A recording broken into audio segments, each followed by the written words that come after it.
اعوذ باللہ من الشیطان الرجیم بسم اللہ الرحمن الرحیم الحمدللہ رب العالمین الصلاۃ والسلام علی اشرف الانبیاء والمرسلین وخاتم النبیین سیدنا و نبینا و شفیع ذنوبنا و طبیب قلوبنا مولانا بالقاسم محمد اللہم صلی علی محمد وعلی طیبین الطاہرین المعصومین المظلومین اما بعد فقد قال اللہ سبحانہ وتعالی فی کتاب مجید والفرقان الحمید وهو قوله الحق وهو اصدق الصادقین بسم اللہ الرحمن الرحیم یا ایھا الذین آمنوا اتقوا اللہ وکونوا مع الصادقین۔ درود پڑھیں محمد و آل محمد پر۔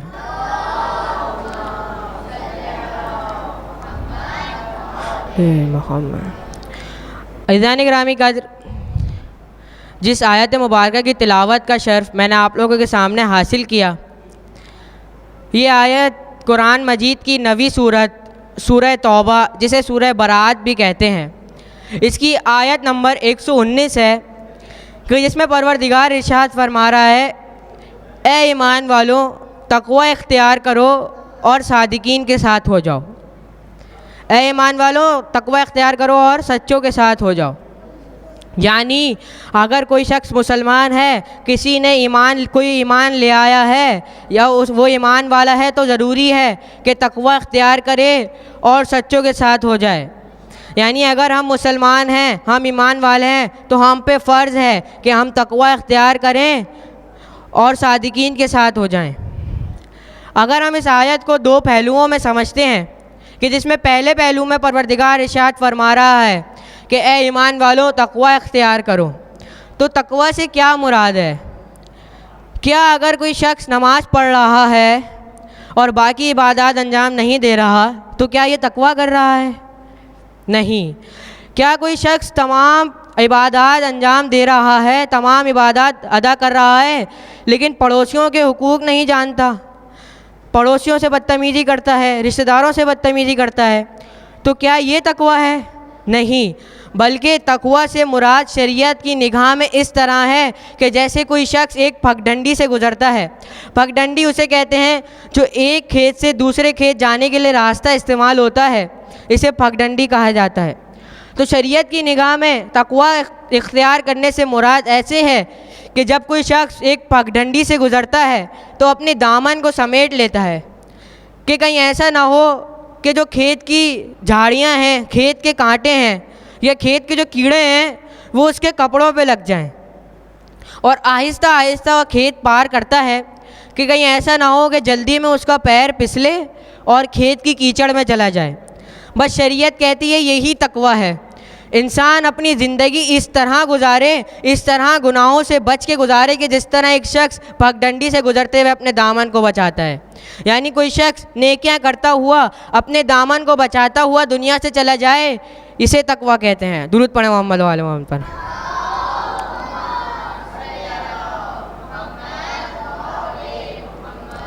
اور تقوی اختیار کرنے کو آپ کو واضح کرنے کے لیے میں ایک واقعہ بیان کرتا ہوں کہ ایک بنی اسرائیل کے نبی کا واقعہ ہے۔ حضرت امام علی رضا علیہ السلام اپنے صحابی ابا سلط کو یہ بتا رہے تھے، اور یہ علامہ باقر مجلسی نے اپنی کتاب روح الحیات میں بھی لکھا ہے۔ وہ امام رضا فرماتے ہیں کہ ایک بنی اسرائیل کے ایک نبی تھے۔ نبیوں کو 3 طرح سے حکم خدا ہوتا ہے۔ ایک وحی کے ذریعے کہ حضرت جبرائیل نازل ہوتے ہیں اور وہ خدا کا حکم بتاتے ہیں۔ ایک الہامی طریقے سے، یعنی اللہ تعالیٰ نبی کے دل میں وہ بات ڈال دیتا ہے کہ جو اس کا حکم ہوتا ہے۔ اور تیسری طریقہ ہوتا ہے خواب کے ذریعے سے، یعنی اللہ تعالیٰ اپنا حکم نبی کو خواب میں بتاتا ہے۔ اب جب وہ بنی اسرائیل کے نبی سوتے ہیں تو دیکھتے ہیں کہ خواب میں پروردگار کا ارشاد ہے کہ جب تم گھر سے باہر نکلو کل، تو جو سب سے پہلی چیز دیکھو اسے کھا لو، جو دوسری چیز دیکھو اس کو دبا دو، زمین میں دبا دو، اور جو تیسری چیز دیکھو اسے پناہ دو۔ جو چوتھی چیز دیکھو اسے مایوس نہیں کرنا، اسے خالی ہاتھ نہ لوٹانا، اس کی مدد کرنا. اور جو پانچویں اور آخری چیز دیکھو اسے چھوڑ دو، وہاں سے چلے جاؤ. اب نبی صبح اٹھتے ہیں، اللہ کے حکم کی تعبیر کرنی ہے، گھر سے باہر نکلتے ہیں تو سوچتے ہیں کہ پروردگار نے ارشاد فرمایا تھا کہ جو پہلی چیز دیکھو اسے کھا لو. لیکن جب وہ دیکھتے ہیں تو دیکھتے ہیں کہ بہت طویل پہاڑ ہے، بہت بڑا پہاڑ ہے. وہ سوچتے ہیں کہ میں اسے کیسے کھاؤں گا، مگر کیونکہ پروردگار کا حکم ہے، کھانا ہے. اس پہاڑ کو کھانے کے لیے جیسے جیسے اس پہاڑ کے قریب بڑھتے ہیں تو دیکھتے ہیں کہ وہ پہاڑ چھوٹا ہوتا چلا جاتا ہے اور آخر میں وہ ایک لقمے کے برابر، ایک نوالے کے برابر ہو جاتا ہے. اور جب نبی اسے کھاتے ہیں تو فرماتے ہیں کہ اس سے زیادہ لذیذ چیز میں نے آج تک نہیں کھائی، اس سے زیادہ لذیذ چیز میں نے اس دنیا میں آج تک نہیں کھائی. اس کے بعد آگے بڑھتے ہیں تو خدا کے حکم کی تعبیر کرنی ہے. دوسری چیز جو دیکھو اسے دبا دو. تو وہ دیکھتے ہیں کہ بہت زیادہ مقدار میں سونا، چاندی، ہیرے جواہرات زمین پہ پڑے ہیں. پروردگار نے ارشاد فرمایا ہے کہ جو دوسری چیز دیکھو اسے دبا دو. تو حکم کی تعبیر کرتے ہوئے اس چیز کو دبانا ہے. آپ زمین میں گڈھا کرتے ہیں اور وہ تمام سونے چاندی کو اس میں دبا دیتے ہیں. آگے بڑھتے ہیں تو دیکھتے ہیں کہ وہ جو سونا چاندی آپ نے دبایا تھا وہ زمین سے نکل آتا ہے. لیکن پھر سوچتے ہیں کہ پروردگار نے آگے کچھ نہیں فرمایا تھا، بس اتنا فرمایا تھا کہ اس کو دبا دو، سونے چاندی کو دبا دو، بات کا نہیں بتایا تھا. آگے بڑھتے ہیں تو سوچتے ہیں کہ پروردگار نے ارشاد فرمایا تھا جو تیسری چیز دیکھو اسے پناہ دو.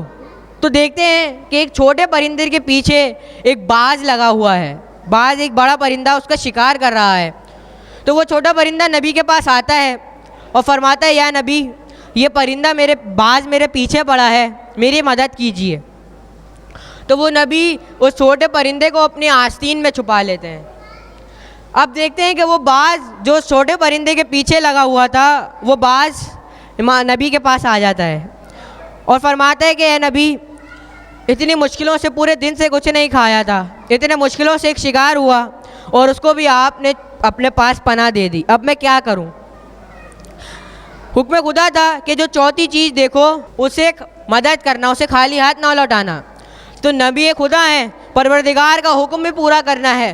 تو نبی کیا کرتے ہیں، اپنی ران کا گوشت کاٹ کے اس پرندے کو، اس باز کو دے دیتے ہیں اور حکم خدا سے وہ گوشت نبی کا واپس آ جاتا ہے. آگے بڑھتے ہیں.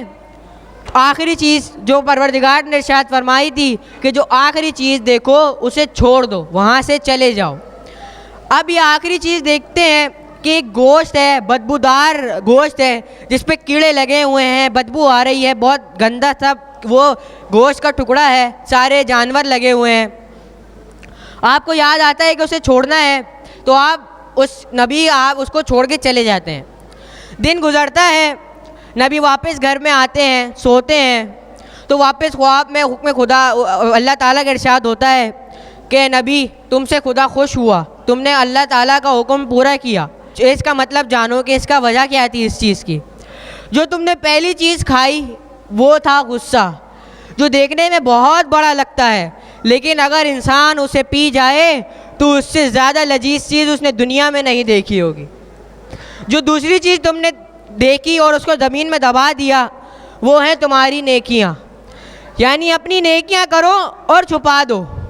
پروردگار کے ہاتھ میں ہے کہ وہ پوری دنیا کو دکھائے گا. اور وہ جو نیکی تمہارے ہیرے جواہرات واپس گڈھے سے باہر آئے تھے وہ اسی لیے کہ تم نیکی کرو اور دبا دو، کسی کو پتہ نہ چلے.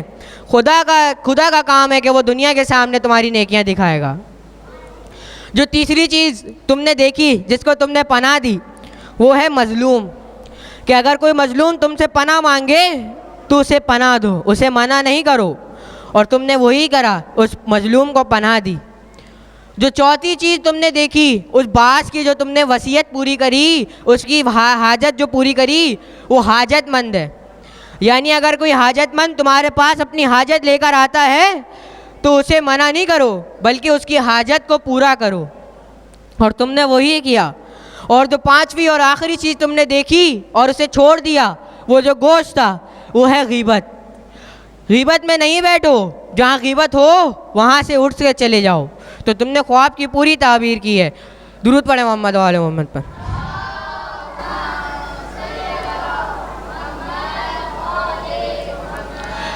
تو عزیزان گرامی قدر، ہمیں معلوم ہو گیا کہ تقویٰ کیا ہے اور تقویٰ اختیار کیسے کرنا ہے.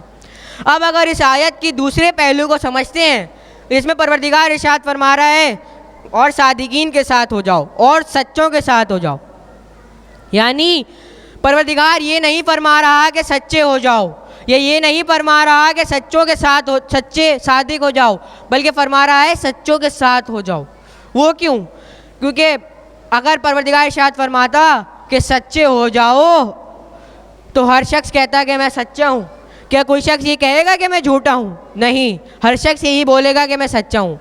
حالانکہ آپ جانتے ہوں کہ وہ بہت بڑا جھوٹا ہے، لیکن کیونکہ کلمہ پڑھ رہا ہے تو ایک بات تو وہ سچی کر رہا ہے، یعنی کچھ تو وہ سچا ہے. لہذا پروردگار نے ارشاد نہیں فرمایا کہ سچے ہو جاؤ، بلکہ پروردگار نے ارشاد فرمایا سچوں کے ساتھ ہو جاؤ. سچوں کے ساتھ ہونا ہے. لہذا ضروری ہے اگر سچوں کے ساتھ ہونا ہے تو سچوں کو تلاش بھی کرنا پڑے گا. اب ہم اگر سچوں کو تلاش کرتے ہیں تو میرے نظریے میں کوئی اور سچا ہے، کسی کے نظریے میں کوئی اور سچا ہے، آپ کے نظریے میں کوئی اور سچا ہے. جو میرے نظریے میں سچا ہے وہ آپ کے نظریے میں جھوٹا ہے، جو آپ کے نظریے میں سچا ہے وہ میرے نظریے میں جھوٹا ہے. تو اے پروردگار ہمیں کن صادقین کے ساتھ ہونا ہے؟ تو پروردگار نے قرآن میں ہی بتایا ہے کہ سچے کون ہیں. ہمیں یہی دیکھنا ہے کہ پروردگار قرآن میں کنہیں سچا کہہ رہا ہے. جنہیں وہ قرآن میں سچا کہہ رہا ہے ہمیں انہی کے ساتھ ہونا ہے. اور جب ہم سچے تلاش کرنے کے لیے قرآن آگے پڑھتے ہیں تو میں سورہ معاہدہ میں آیہ مبائلہ ملتی ہے کہ جس میں پروردگار ارشاد فرما رہا ہے اے نبی، اے رسول، ان سے کہہ دیجئے کہ یہ اپنے نفسوں کو لائیں، ہم اپنے نفسوں کو لائیں گے. یہ اپنے جوانوں کو لائیں، ہم اپنے جوانوں کو لائیں گے. یہ اپنی عورتوں کو لائیں، ہم اپنی عورتوں کو لائیں گے.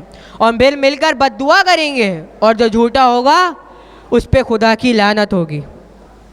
تو عزیزان گرامی قدر، قرآن کے ساتھ ساتھ وہ نصارہ کا سب سے بڑا عالم، وہ عیسائیوں کا سب سے بڑا عالم جو اپنے آپ کو سب سے زیادہ سچا مانتا تھا، وہ پنجتن کے سچے ہونے کی گواہی دے رہا ہے. کیا کہہ رہا ہے؟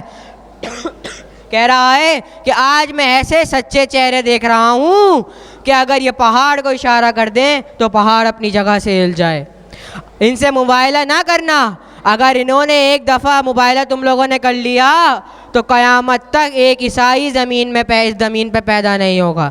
عزیزان گرامی قدر، آپ نے دیکھا کہ وہ عیسائی قرآن کے ساتھ ساتھ وہ عیسائی جو حضور کے مد مقابل آیا تھا، پنجتن کے مد مقابل آیا تھا، وہ بھی حضور کی گواہی اور سچائی کی گواہی دے رہا ہے، وہ بھی پنجتن کی سچائی کی گواہی دے رہا ہے. اور عزیزان گرامی قدر، پنجتن کا دستور رہا ہے، اہل بیت کا دستور رہا ہے کہ اپنے کردار کو اپنے دشمنوں سے بھی منواتے ہیں، اپنے کردار کو اپنے دشمنوں سے بھی منواتے ہیں. کہ جب حضور صلی اللہ علیہ وسلم نبوت کا اعلان کرنے کے لیے فاران کی چوٹی پر گئے تو سامنے کوئی مسلمان نہ تھا، سارے کفار کھڑے تھے. لیکن جب حضور نے فرمایا کہ کیا تم لوگوں کے نظریے میں سب سے بڑا امین ہوں، تو سارے کفار نے فرمایا جی حضور آپ سب سے بڑے امین ہیں. کہا تم لوگوں کے کیا میں سب سے بڑا صادق ہوں؟ کہا جی حضور آپ سب سے بڑے صادق ہیں. کہا اگر میں کہوں کہ اس پہاڑ کے پیچھے ایک طویل لشکر ہے تو کیا تم لوگ مان لو گے؟ وہ کہتے ہیں جی حضور ہم مان لیں گے. وہ فرماتے ہیں اگر تم لوگ پہاڑ پہ چڑھو اور دیکھو کہ ادھر کوئی لشکر نہ ہو تب بھی مان لو گے؟ تو وہ فرماتے ہیں جی حضور ہم سمجھیں گے کہ ہماری آنکھوں کا دھوکہ ہے، لیکن ہم آپ پہ یقین کریں گے، ہم آپ کو جھوٹا نہیں مان سکتے. اور پھر حضور نے اپنی نبوت کا اعلان کیا. یعنی عزیزان گرامی قدر، سامنے سارے کفار ہیں، ابھی کسی نے اسلام قبول نہیں کیا ہے، لیکن حضور کی صداقت کی سچائی دیکھ اتنے صداقت بتا رہے ہیں کہ اپنے آپ کو جھوٹا منانے کے لیے تیار ہیں. بس عزیزان گرامی قدر، کربلا میں بھی امام حسین نے اپنے نانا کی سنت کو عمل کرتے ہوئے اپنے گھوڑے پہ سوار ہوئے، اور بعض روایات میں ہے کہ اپنے ناکے پہ سوار ہوئے، اور کربلا کے طویل سب سے لمبی چوٹی تھی اس پہ جا کے کھڑے ہو گئے، اور پھر خطبہ دیا، اور پھر فرمایا کیا تم لوگ بھول گئے ہو، کیا تم لوگ بھول گئے ہو میرے نانا نے فرمایا تھا حسن اور حسین جوانان جنت کے سردار ہیں، چار اصحاب آپ کے نام بھی لیے. یہ اصحاب ابھی موجود ہیں, چاہو تو میرے نانا کا قول ان سے پوچھ لینا, میرے نانا کی حدیث ان سے پوچھ لینا. عزیزان گرامی قدر, امام حسین نے فرمایا کیا تم لوگ یہ چاہتے ہو کہ جنت کے سردار کو قتل کر کے جنت میں جاؤ, جنت کے سردار کو شہید کر کے جنتی کہلاؤ؟ میں یہ نہیں چاہتا کہ میں اپنی جان بچاؤں, بلکہ یہ تقریر, بلکہ یہ خطبہ میں اس لیے دے رہا ہوں تاکہ تم لوگ جہنمی ہونے سے بچ جاؤ اور جنتی ہو جاؤ. مگر جان گرامی قدر, ان دشمنوں پہ دنیا اتنی سوار تھی, انہوں نے ایک نہ سوچی, امام حسین پہ حملہ کیا.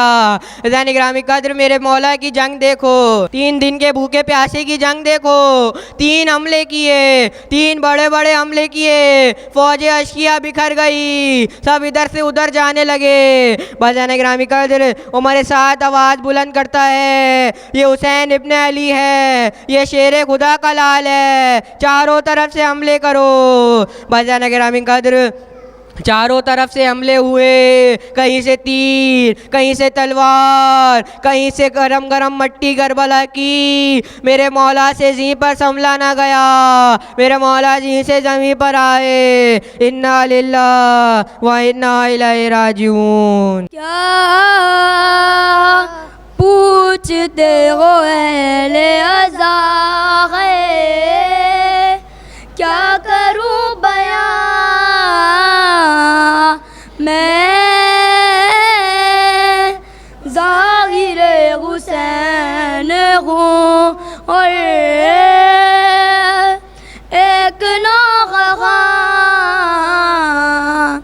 آیا ہوں کربلا سے بصدرنج الفغان.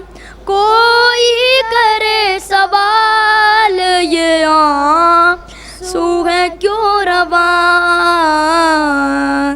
دل کربلا میں رہ گیا, میں آ گیا یہاں. دل کربلا میں رہ گیا, میں آ گیا یہاں. یہ دل بنا حسین کے, یہ دل بنا حسین کے پائے سکون کہاں. دل کربلا میں رہ گیا, میں آ گیا یہاں. نام حسین کافی تھا رونے کے واسطے, ایک ایک قدم رلاتی ہے یوں کربلا مجھے.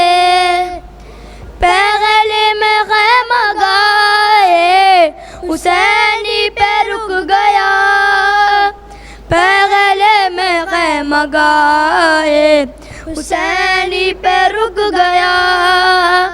یاد آ گیا کہ ایک بغلیاں تینوں آغا, غربت میں قتل ہو گیا مظلوم بے وطن. میں بائی بائی کے غیر تلاشا بغن بغن, میں بائی بائی کے غیر تلاشا بغن بغن. میں بائی بائی کے غیر تلاشا بہن بہن. دل کربلا میں رہ گیا, میں آ گیا یہاں. نکلا میں اس کے بعد خیام حسین سے, آثار تھوڑی دور تھے قطع یدین کے. دیکھا مقام بازو بریدہ میں رو دیا, دیکھا مقام بازو بریدہ میں رو دیا. فریاد کر لگی وہ سوکھی ہوئی زبان. دل کربلا میں رہ گیا, میں آ گیا یہاں. نزدیک تھا مقام علی اکبر جوان گریا کناتی صغرا لیے چند بیبیاں آواز ایک فضاؤں میں دل کو ہلاتی تھی آواز ایک فضاؤں میں دل کو ہلاتی تھی بابا ملے تو کہنا کہ کہتا تھا ایک جوان ہے جانے اب لبوں پر برچی نہ کھینچنا بولے پدر سے اکبر برچی نہ کھینچنا گہوارہ ایک چھوٹی عمارت میں تھا رکھا گہوارے میں شلوک تھا ایک خون میں بھرا گہوارہ چوم چوم کے دے دے کے لوریاں گہوارہ چوم چوم کے دے دے کے لوریاں لگتا تھا کہہ رہی ہوں حسین و حسن کی ماں قربان اصغر جان آ جاؤ دل کربلا میں رہ گیا یہاں ہاں وہ مقام جو کہ زمین سے بلند تھا بیٹی علی و زہرا کی پہنچی بسد بکا دیکھی جو چلتی گردن ہے شبیر پر چھری دیکھی جو چلتی گردن ہے شبیر پر چھری زینب پکاری بابا غضب ہو گیا یہاں زینب لپٹ کے باپ سے دیتی رہی صدا 70 قدم کا فاصلہ بائی بہن میں تھا دل کربلا میں رہ گیا میں آ گیا یہاں